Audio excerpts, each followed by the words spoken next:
नमस्कार दोस्तों, आज मैं फिर एक नई कहानी लेकर आई हूँ। चलिए देखते हैं। एक दिन राजा भोज गहरी निद्रा में सोए हुए थे। उन्होंने स्वप्न में एक अत्यंत तेज वृद्ध पुरुष को देखा। राजन ने उनसे पूछा, महात्मन आप कौन हैं? वृद्ध ने कहा, राजन मैं सत्य हूँ और तुझे तेरे कार्यों का वास्तविक रूप दिखाने आया हूँ। मेरे पीछे पीछे चले आओ और अपने कार्यों का वास्तविकता को देखो। राजा भोज उस वृद्ध पुरुष के पीछे पीछे चल दिए। राजा भोज बहुत दान पुण्य, यज्ञ, तीर्थ, कथा, कीर्तन करते थे। उन्होंने कई तालाब और मंदिर, कुएं आदि बनवाए थे। राजा के मन में इन कार्यों के कारण अभिमान आ गया था। वृद्ध पुरुष के रूप में आए सत्य ने राजा भोज को अपने साथ उनकी कीर्तियों के पास ले गए। वहाँ जैसे ही सत्य ने पेड़ों को छुआ, सब एक एक करके सूख गए। बगीचे बंजर भूमि में बदल गए। इतना देखकर राजा आश्चर्यचकित रह गए। फिर सत्य ने राजा को मंदिर में ले गए।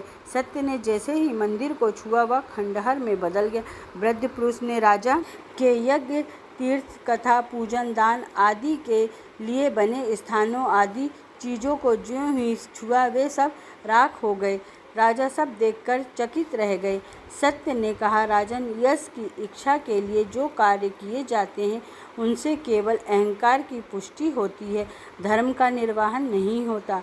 सच्ची सद्भावना से निस्वार्थ होकर कर्तव्य भाव से जो कार्य किए जाते हैं उन्हीं का फल पूर्ण रूप से मिलता है और यह पूर्ण फल का रहस्य है। इतना कहकर सत्य अंतर्ध्यान हो गए। राजा की निद्रा टूटने पर गहरा विचार किया और सच्ची भावना से कर्म करना प्रारंभ किया, जिसके बल पर उन्हें न सिर्फ यश कीर्ति की प्राप्ति हुई, बल्कि उन्होंने बहुत पुण्य की भी कामना की। अगर यह कहानी आपको पसंद आई हो तो मेरी कहानी को सब्सक्राइब करिए, लाइक करिए, कमेंट्स करिए। धन्यवाद।